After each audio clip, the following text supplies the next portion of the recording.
बुरे से बुरे समय में भी धैर्य रखें और मेरी ये बात याद रखें।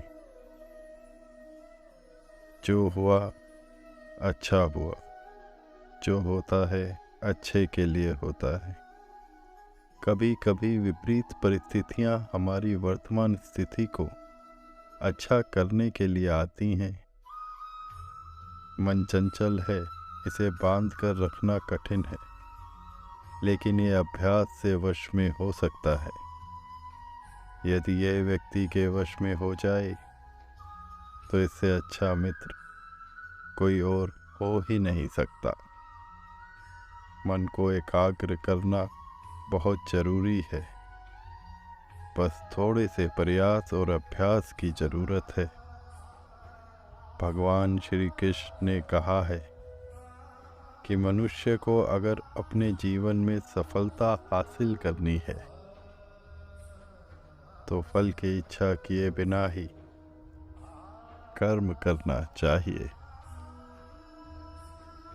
इसके साथ ही भगवान श्री कृष्ण ने अपने विचारों के माध्यम से यह भी बताया है कि जो व्यक्ति भूतकाल को लेकर चिंतन करता रहता है उस व्यक्ति का वर्तमान तो खराब हो ही जाता है, इसके साथ ही वह अपने भविष्य के लिए भी कुछ भी नहीं कर पाता है।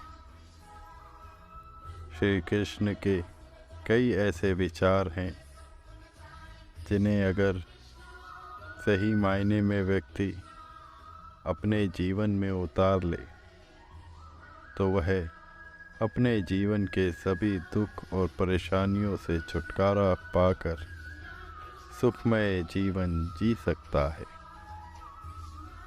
धैर्य प्रतीक्षा करने की क्षमता नहीं है, बल्कि प्रतीक्षा करते समय एक अच्छा व्यवहार रखने की क्षमता है।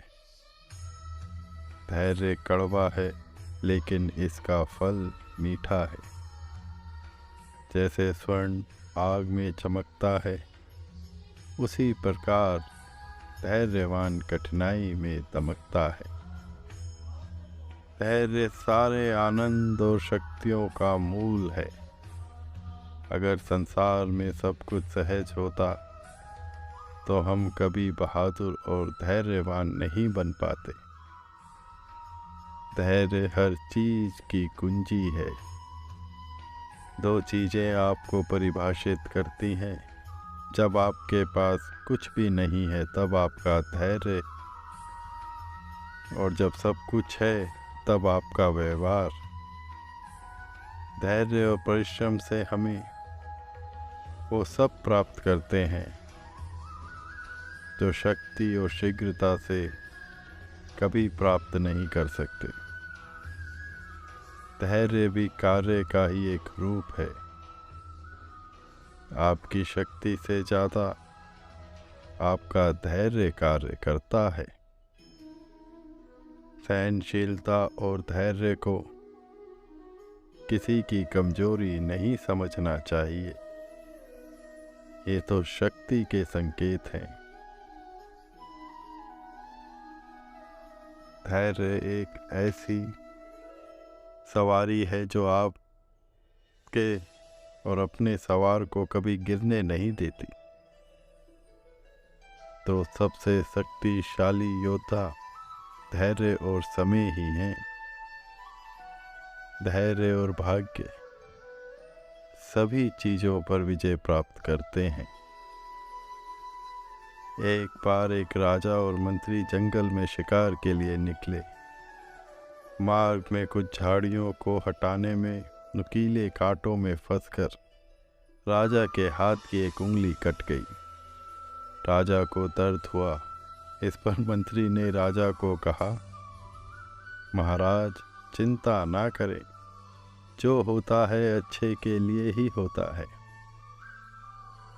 दर्द में यह बात सुनकर राजा को क्रोध आ गया। उन्होंने तुरंत अपने सिपाहियों को बुलाया और मंत्री को बंदी बनाकर कारागार में डाल दिया। राजा उधर जंगल में आगे बढ़ा। आगे जाने पर कुछ आदिवासियों ने राजा को बंदी बना लिया और उसकी बलि देने के लिए अपने साथ ले गए।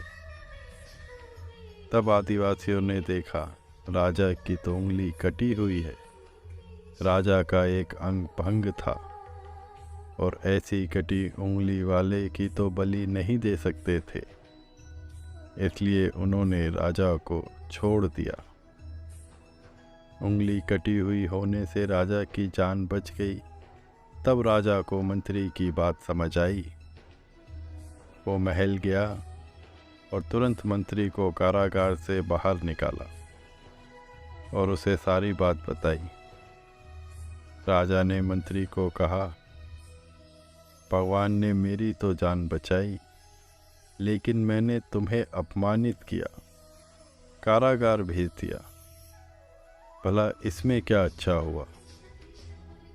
तब मंत्री मुस्कुराया और कहा, अगर मैं कारागार नहीं जाता और आपके साथ जंगल में ही होता तो आदिवासी आपको तो छोड़ देते, लेकिन मेरी बलि अवश्य दे देते। भगवान कहते हैं कि तू करता वही है जो तू चाहता है, पर होता वही है जो मैं चाहता हूँ।